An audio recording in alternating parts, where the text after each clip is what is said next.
के भयो मान्य सदस्य? के नियमापत्ति कुन नियमावलीको कुन नियममा? माइक दिनुहोस्। पूर्ववक्ता ज्ञानबहादुर शाहीले सम्बोधनको क्रममा मान्य सदस्यलाई म यहीँनिर ध्यानाकर्षण गराउँछु। फेरि मान्य सदस्यले ज्ञानबहादुर शाही मान्यजीले बोलेको बेलामा नियमापत्ति गर्नुभएको थियो भने म त्यति बेला यहाँलाई समय दिने थिएँ। त्यसकारणले यहाँले अहिले नियमापत्ति यति बेला गरिरहनु भएको छ कि तत्पश्चात अर्को मान्य सदस्यले पनि बोलेर गइसक्नुभयो। त्यसकारणले यसमा मर्यादामा रहिदिनु होला। बस्नुहोस्।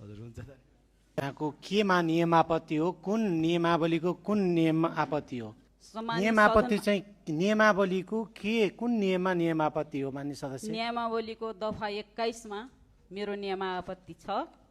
मान्य सदस्यलाई मैले एकछिन रोकेँ। मान्य सदस्यलाई योभन्दा अगाडि तपाईँले नियमापत्ति गर्नुभन्दा अगाडि सत्तापक्षले बोलेको थिएन।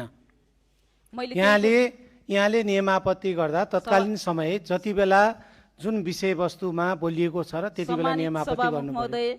मैले थोरै विषय राखी होइन मान्य सदस्य नियमापत्ति जति बेला पनि गर्न पाइने होइन। तपाईँ हामीले बनाएको नियमावली छ।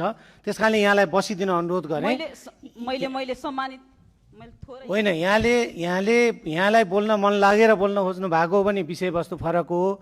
तर नियमापत्ति गर्ने नियममा यहाँ आफै हिँडिदिनु पर्यो। मैले मान्य सदस्यलाई त्यो अनुरोध गरेँ।